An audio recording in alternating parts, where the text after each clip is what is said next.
Thank you, Wendy. Thanks to the faculty and students of Comparative American Studies for this invitation, and all of you for joining me here today. I'm grateful for the opportunity to share my work. On Friday, July 9th, 2010, Cleveland residents awoke to this striking image when they unfolded their morning papers. The uniformed figure of Cleveland Cavaliers star LeBron James was walking away from them. In the upper right corner, a single word reported the news: gone. A thin straight line tied James's right hand to the italicized legend in the lower right corner: 7 years in Cleveland, no rings. Of course, the news was probably no news to many readers, since the night before, 1 in 4 Cleveland televisions was tuned in to an hour-long special program entitled The Decision, during which James ended fevered national speculation about his plans by announcing that he would be taking his talents to South Beach, that is, exercising his contractual right to join the Miami Heat. Some residents, mostly white and apparently with money, in the form of $100 jerseys to burn, had in fact already taken to the streets and become part of the news themselves. Nor were they alone in expressing harsh disapproval of James's decision. Cavaliers owner Dan Gilbert posted an open letter on the team's webpage excoriating James. Local sports writers chronicled and vented the anger of the region, and the Great Lakes Brewing Company even crafted a special ale, Quitness, which they declared would leave a bitter taste in your mouth. Nationally, James's Q score, used to measure public figures' popularity, plummeted in the wake of the decision. National columnists criticized the TV broadcast, the manner in which James handled his free agency period before his decision, and the effect it would have on his long-term reputation, all criticisms echoed by several prominent former NBA stars. This event, known simply as The Decision, is among those that students in my courses in sports, culture, and society most often want to talk about. They are eager to debate the decision, but frequently their initial opinions simply echo the oversimplifying judgments they encounter in the media. My job is to help them to get beyond these perspectives, to reflect critically on them, and in so doing, to approach in less confining and more expansive and empowering ways the issues that the decision, and sport more generally, can raise. To begin with, I encourage them to see that sport is not just a place to go for entertainment or escape, but also, as sociologists David Andrews and Ben Carrington write, a space charged with social significance and political possibilities for expressing who we are as individuals and the larger communities to which we belong. To help them visualize this relationship between sport and society, I invite my students to consider sport metaphorically as a swatch in the larger fabric of society, or, more dynamically, as a machine. At one end, the sport machine draws in raw materials in the form of capital, human bodies, and desires.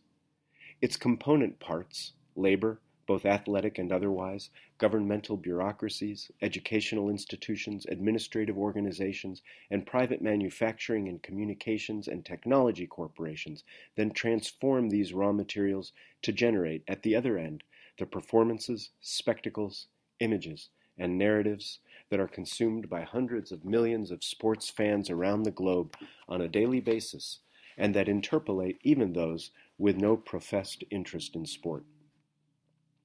Carrington and Andrews go on to describe the task this machine presents my students and me. To think about sport as an escape from everyday life, whilst understanding that no cultural activity is completely autonomous from societal constraints.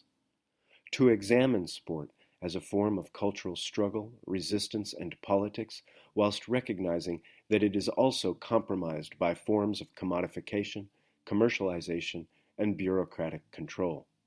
And to consider sport as an embodied art form that is formed in relation to both intrinsic and extrinsic goals and rewards that sometimes overdetermine the stated aims of the participants. This broad interdisciplinary challenge invites scholars and students from disciplines including the natural and social sciences, humanities, and the arts to critically examine often collaboratively, the components, operations, and products of the sport machine. As a humanities professor with expertise in contextualized literary and cultural analysis, I'm particularly interested in the sport machine's cultural products. After all, as critical theorists Susan Burrell and Mary MacDonald point out, everyone reads sport in some way. In the sense they mean that whether we are participants, fans, casual observers, or skeptics, our response to sport, as they put it, constitutes a particular reading. I therefore follow their suggestion for critically reading sport by finding the cultural meanings that circulate within narratives of particular incidents or celebrities. To do so, I first take as a point of departure what is perhaps the fundamental material fact of sport, the human body. But I understand the human body as a social and cultural site constructed by the intersection of power lines of race, class, gender, sexuality, age, nationality, ability, religion, and so forth. Then, as these material and symbolic differences are transformed by the sport machine into consumable narratives, it becomes vital, as Burrell and MacDonald put it, to pay critical attention to the ways that sexuality, race, gender, and class privileges are articulated in those accounts, and in particular to emphasize that they do not work independently and thus cannot be understood in isolation from one another. My own aim in doing so is threefold. First, to help my students understand how the sport machine works on them. But second, and equally importantly, I want them to recognize their role not only as consumers, but as producers of sports culture. And from there, lastly, I encourage them to create new stories and actively experiment with new modes of action in the world that better serve these purposes. After all, if sports really is a swatch in the fabric of society, then in changing the way we act in relation to sports, we begin to reweave not only its culture, but the broader social fabric of which sports is an inextricable part. By thus hacking the sports machine, we become not only passionate, but also informed, critical, and constructive social actors. I can say more in our Q&A about how sports, no less than other forms of popular culture or other social and political practices, can engage students of history, culture, and society and inspire in them critical thinking and social action.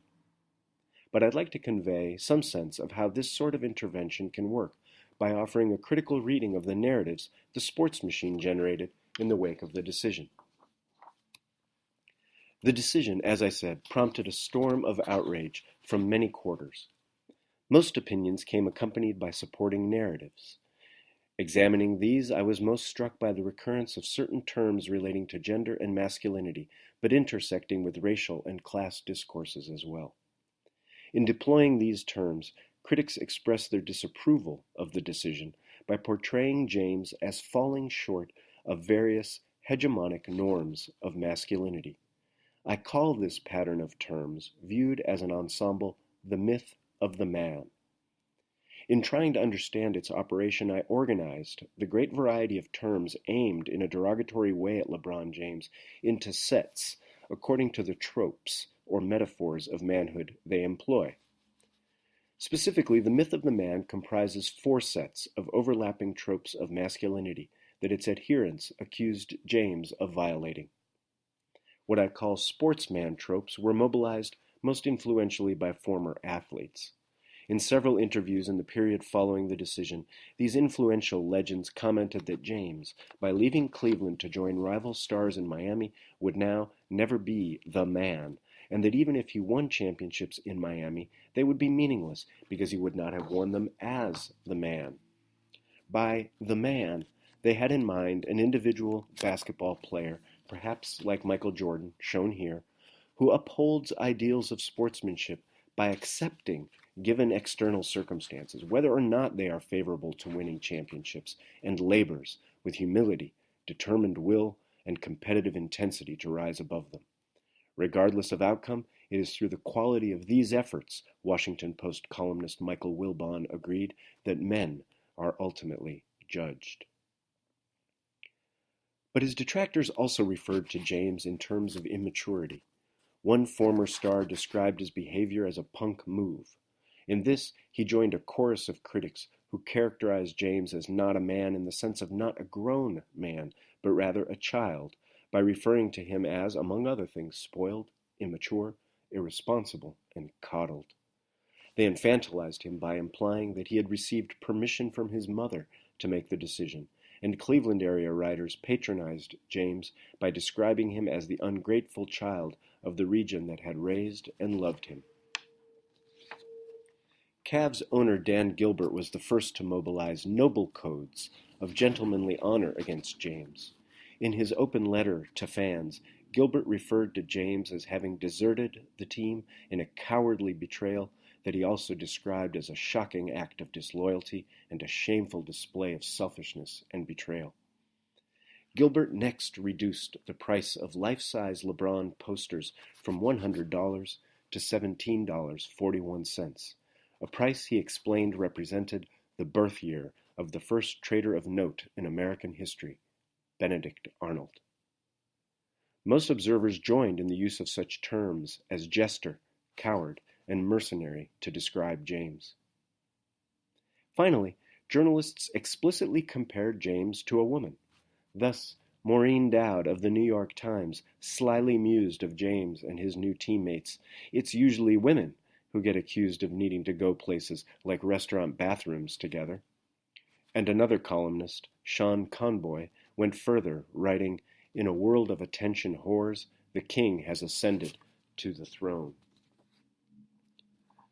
But undoubtedly, the most spectacular expression of the myth of the man was this: a 300-page screed entitled The Whore of Akron, penned by Cleveland native Scott Robb. Robb employed the metaphor of prostitution as a gravitational center into which he drew all the other tropes that formed the myth of the man. As a metaphor, the term whore served Robb well because it bears, alongside the obvious connotation of femininity, a long-standing set of associations of duplicity and mercenary soullessness that resonate with other tropes already at work in the myth of the man. For 7 years, Robb explained, LeBron did the same thing as any trollop worth her taxi fare. He made the right noises, told us how good it felt, how big we were, how he loved us, how special we were. Oh, we knew that he was only a child. His vast sense of childish entitlement seemed to speak louder every season. But Lord, the sex was fine. In that passage, Robb yoked together femininity, duplicity, betrayal, and immaturity. Robb elsewhere combined the tropes of the whore and the child with the trope of ignoble treachery. The whore of Akron knows full well he has stomped on Cleveland's soul. He is a native son who betrayed the fatherland. Then, Robb ladled in tropes that refer to the sportsman, as when he writes, for example, he is a hideously poor sportsman, and more adept each season at acting every inch the prima donna bitch. All of this may seem so patently absurd that it raises the question of how the myth of the man could persuade anyone at all, let alone become the dominant cultural response to the decision. Understanding, and so disabling its power, requires an excavation of its deeper roots in the role that basketball has played in American society and culture. Basketball was invented in 1891 as a social reform initiative during the progressive era of American history. Concerned with the Gilded Era's widening gap between rich and poor arising amidst the country's rapid industrialization, urbanization, and immigration, as well as its imperialist intervention abroad, inventor James Naismith believed that organized play could contribute to social cohesion by cultivating moral traits important to white middle-class Christian men. Naismith saw these traits, cooperation, self-sacrifice, self-control, and sportsmanship, as universal values, and hoped that the popularity of the game would ensure their diffusion. The game was, in fact, wildly popular. YMCA instructors, Christian missionaries, and American military personnel spread basketball around the country and the world. But as the so-called city game was taken up by women, immigrants, African Americans, and others abroad, they adapted the sport to local conditions and reappropriated it to meet their own individual and collective physical, cultural, and social needs. As the sport diversified and the styles and purposes of play thus proliferated, contentious discussions arose among administrators, coaches, spectators, and journalists regarding the nature of the sport and the techniques and tactics that ostensibly best embodied and conveyed that nature.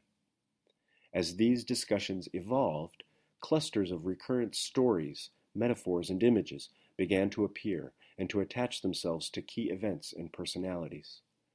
These clusters are what I call in my work myths, to frame them as narrative propositions, stories that, whether true or false, convey beliefs tenaciously held by their adherents. But these myths do more than convey beliefs. Like myth more generally, they also express cultural fantasies. In the case of the myths of the cultures of basketball, these fantasies arise from an unmanageable conflict in what I call the white basketball unconscious. This conflict stems from the fact that a game originally designed by and for white men in relation to social and moral goals pertaining to a white majority society and still primarily operated by white men for the entertainment of a white majority evolved over time to be dominated in terms of both on-court play and off-court cultural expression by black men. Moreover, and this is crucial, this change was simultaneously feared and desired by that white majority. The myths of the white basketball unconscious respond to this conflict by imagining an unchanging, intangible, tactical and moral essence of basketball, which they fantasize has existed continuously since the sport's invention 125 years ago, as in this holographic appearance of James Naismith at the 2016 NBA All-Star Game. I first introduced my students to the game of basketball 125 years ago. I thought they might like it. They then deploy this fantasized essence as a norm against which to judge the tactical and moral value of subsequent developments in the sport's history, and specifically to police innovations introduced by black players. In this way, the myths echo what Glyn Hughes calls the historical politics of the white imaginary in American society more broadly, in which cultural representations, as Hughes puts it, manage race through a choreography of proximity and distance to white norms and expectations so that good blacks are welcomed into the center of the American cultural life and bad blacks are condemned. Let me illustrate this with the example that is probably most pertinent to understanding the myths arising around the decision. As Michael Jordan piled up individual and team accomplishments in the late 1980s and 1990s, a consensus formed around the claim that he was the greatest player of all time. This unverifiable assertion rested in part on the view that Jordan resolved fundamental tensions in the culture of basketball, for example, between individual greatness and team success, but also on the belief that as a black athlete adored by white consumers, he demonstrated that America had overcome its racist history. But this myth of the greatest of all time also presupposed that history was over. In this, it echoed the broader political and economic claim, as exemplified in this best-selling book published in 1992, that in the wake of its Cold War victory, the American neoliberal empire was the greatest social order of all time. A claim seemingly confirmed by the dominant triumph of Jordan and the so-called Dream Team at the 1992 Summer Olympics. Yet the enormous weight of these investments also generated an anxious search for a basketball player and cultural figure who could bear these same cultural and social meanings once Jordan left the game. However, as the search unfolded, a new generation of black players, symbolized by Allen Iverson, rose to preeminence on the floor. Raised amidst the Reagan-era's decimation of America's urban cores, they unapologetically displayed cultural markers of their experiences and identities, such as tattoos, cornrows, and baggy shorts. The NBA and its supporting media structure warily eyed these newcomers, on the one hand, eager to tap the economic veins of a younger demographic, on the other, terrified to alienate the middle-class, white male consumer they had finally, through the figure of Jordan, managed to conquer. In this, the league exhibited the peculiar mix of tendencies that Bill Usman, analyzing the white consumption of hip-hop, called blackophilia and blackophobia. With this understanding of how these historical forces intersected to make basketball players both freighted and fraught sites of cultural meaning, we can examine more specifically the political and cultural investments, the desires and terrors that drove the white basketball unconscious to generate the myth of the man. Each of the four kinds of normative tropes of masculinity leveled against James reversed what basketball fans had originally adoringly attributed to him in the first place. For example, the duplicitous femininity attributed to James by man's man tropes reverses the prior fetish of LeBron as the ideal embodiment of hard masculinity. And, equally important, this physical power, which had previously been praised as useful, acquired in the course of and for the end of perfecting his craft, became, after the decision, a gaudy, unearned token of a false promise that would never be fulfilled. Indeed, I see all the qualities fans originally saw in James: sportsmanlike effort, preternatural maturity, and noble distinction, and that they subsequently reversed them through the tropes of the myth of the man as facets of a single quality: promise, as in the promise fans imagined that LeBron James made, that he would satisfy their craving for another Michael Jordan. But consider these facts. LeBron James was born in 1984. That's the year the 21-year-old rookie Michael Jordan first set the league ablaze. As Jordan matured and began to pile up accolades, LeBron bounced around from one Akron project to another, moving 12 times between the ages of 5 and 8 in the Rust Belt detritus of the Reagan-Bush era. By the time Jordan retired for the second time in 1998, the consensus greatest of all time but with no heir in sight, James was 14 and just finishing 7th grade, but already causing a local buzz on his amateur athletic union youth team. As James's high school career took flight around the turn of the century, with the white basketball unconscious seized with panic by the hip-hop generation, the anxious search for the next Jordan amped up, and there we, and by we, I mean those fans and observers driven by the dreams and nightmares of the white basketball unconscious, there we found LeBron. From that moment, he never escaped our crosshairs. He was our chosen one, as in this Sports Illustrated cover story from LeBron's junior year in high school. We chose LeBron James to fulfill the promise of heir to Michael Jordan, the greatest of all time.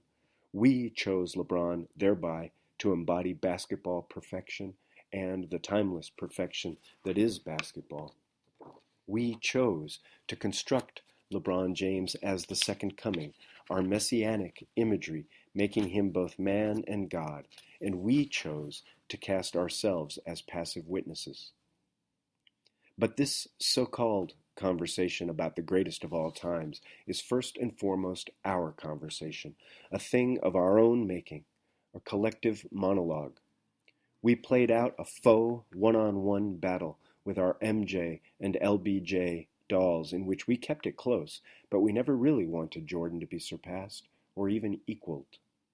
LeBron's decision to go to Miami provided the pretext to disqualify him from our game, and petulantly toss him aside like an unwanted toy.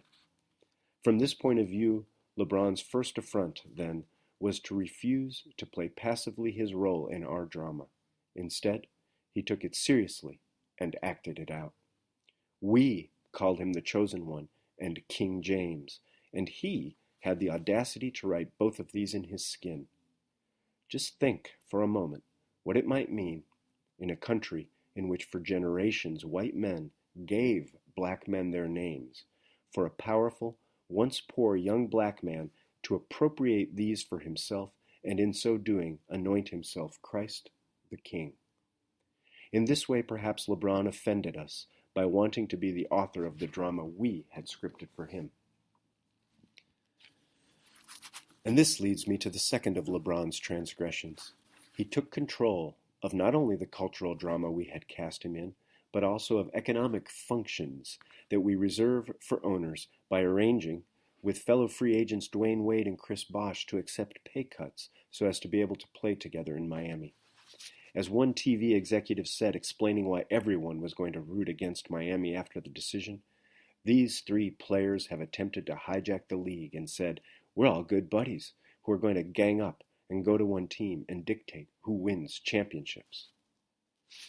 Economic self-determination and team formation, apparently, are privileges we reserve exclusively for white owners. At one level, this offended our deep national investment in the hierarchies of private property ownership within capitalism. What could be more offensive than workers colluding to determine without consulting their owners where they would work and which factory will be most productive?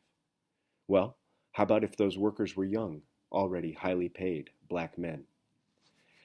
This specter of a workers' revolution or of a collective insurgency of poor African American men might well threaten mega-millionaire NBA owners, but the truth is that the vast majority of those who tore so viciously into LeBron James after the decision were not NBA owners. They were, rather, also workers who were bossed by owners of their own.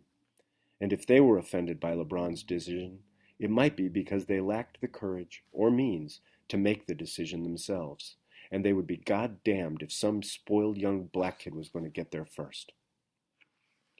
This may be why two events following the decision whipped the ire of critics to an even greater pitch of intensity.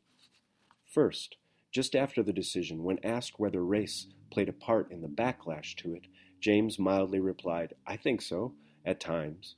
There's always a race factor."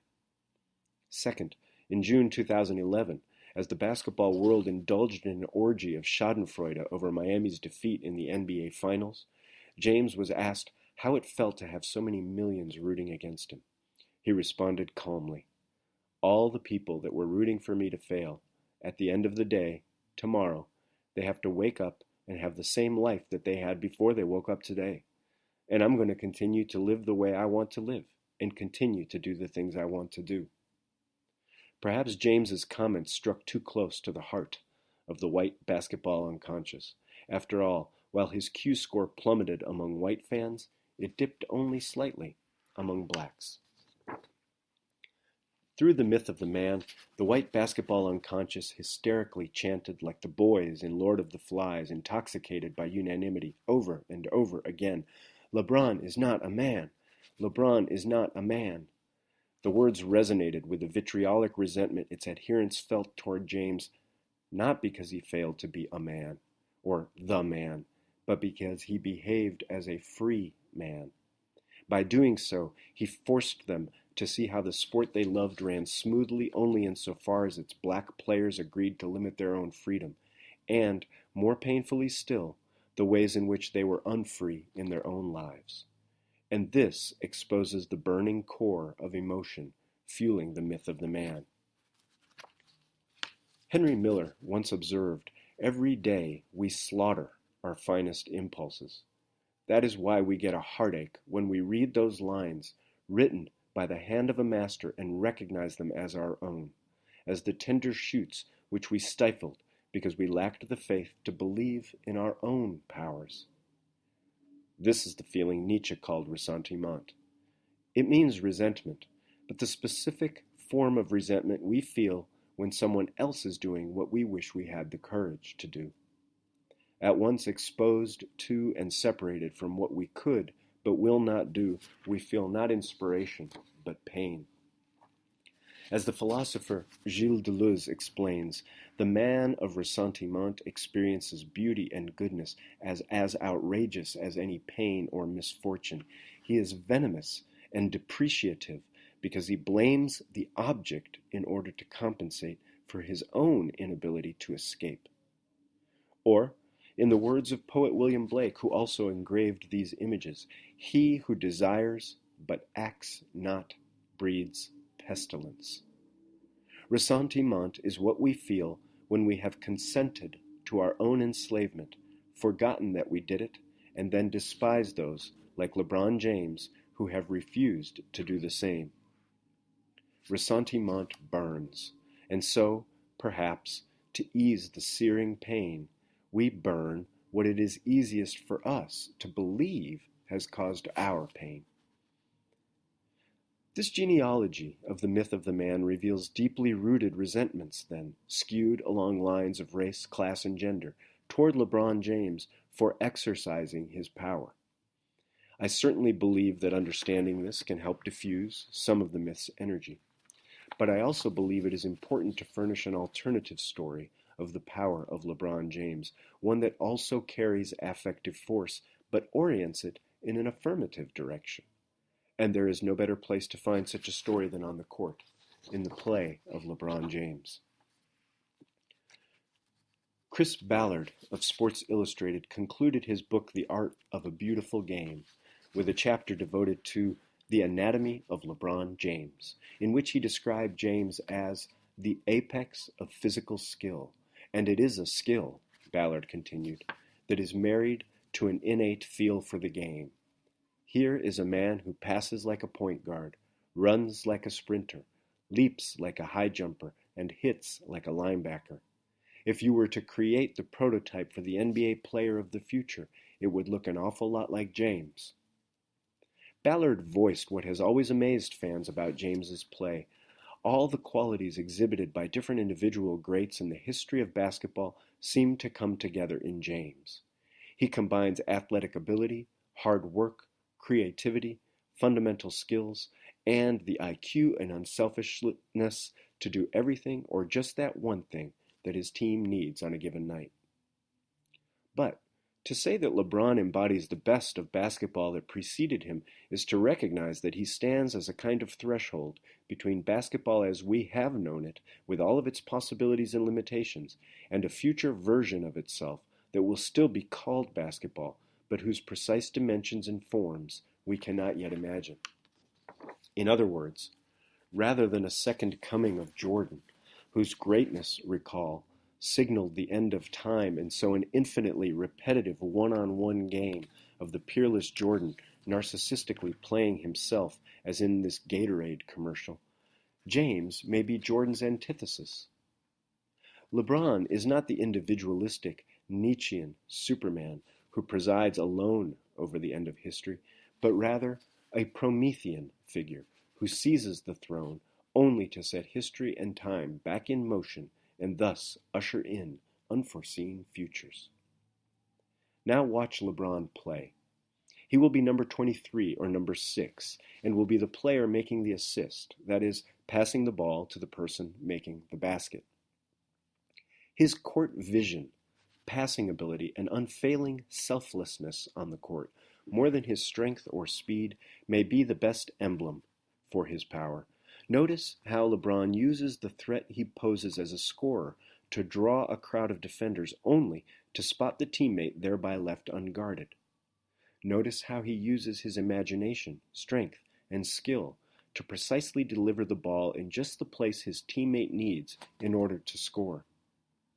No player before LeBron James has combined his capacity to dominate a game individually by scoring with his creative ability and eagerness to do so instead by sharing the ball with teammates. Michael Jordan once dismissed his Hall of Fame coach's efforts to get him to share the ball as an equal opportunity offense. By contrast, James is the player who deploys his strengths to create opportunities for others. And, despite the criticism he has received for this cooperative style of play, LeBron insisted, even in the depths of his darkest moment, on the night of the decision, that in the NBA, you become a superstar individually, but you become a champion as a team. James here articulated what he has consistently demonstrated on the court from high school to the present, that individual greatness is no end in itself. It is a means, on and off the court, to elevate a community. Which brings me to July 2014. When James exercised his free agency once again, this time to leave the Miami Heat and return home to northeastern Ohio, to the Cleveland Cavaliers, to the very same owner who had slandered him, to the very same fans who had burned his jersey. He even let those fans choose whether he would wear the number 6, as he had in Miami, or the number 23, as he had during his first 7 seasons in Cleveland. They chose 23, Jordan's number, and in accepting their choice, he allowed them, in effect, to unburn their jerseys. The story they told of this return of the king was that LeBron had grown up, come to his senses, and come home to win one for hard luck Cleveland, for hard-working Believeland, whose last major sports title came in 1964. Maybe. But I think LeBron told a better story when upon his return he reflected on his original decision to leave. Remember, he recalled, when I was sitting up there at the Boys and Girls Club in 2010, I was thinking, this is really tough. I could feel it. I was leaving something I had spent a long time creating. If I had to do it all over again, I'd obviously do things differently, but I'd still have left. I became a better player and a better man. I learned from a franchise that had been where I wanted to go. Maybe LeBron left Cleveland because he knew he had something to learn before he could use his strengths to deliver the title to Cleveland, and that he could learn that something only by leaving home. Maybe LeBron loved Cleveland so much that he left and suffered the hatred of the hoops universe so that he could return more powerful than before to lend that power to the region he loved. In combining this affirmation of individual autonomy with a lived sense of collective responsibility, James may be the basketball heir to Baruch Spinoza, the 17th century philosopher who condemned traditional morality, which he argued depended on ignorance and fostered slavish obedience, in favor of a communitarian ethics of self-awareness, radical freedom, and joy. Spinoza's ethical vision, like James's game, is predicated on the relationship, on the interconnected interdependence of all beings, like players on a team. Understanding how our encounters with others affect us and vice versa is at the root of this vision.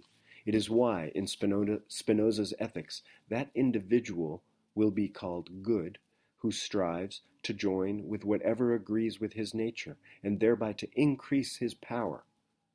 But for the goodness thus cultivated by the free individual to merit its name, Spinoza insisted, it must be common to all and enjoyed by all equally. Remember LeBron asserting on the night of the decision, you become a superstar individually, but you become a champion as a team. Spinoza agreed. Perhaps this underlying ethos has shaped James's growing role in what Dave Zirin, sports columnist for The Nation, sees as a resurgence of athletes speaking publicly on matters of social justice. The myths of basketball culture function as what Deleuze calls an apparatus of capture, a kind of net used to arrest the experimental creative force of players and the unpredictable, chaotic flow of the game. Thus, we tried to capture LeBron James by plotting him on a graph established by Jordan. But maybe all along he was changing the rules of the game, inaugurating a new order with new standards. In this sense, perhaps he is a traitor.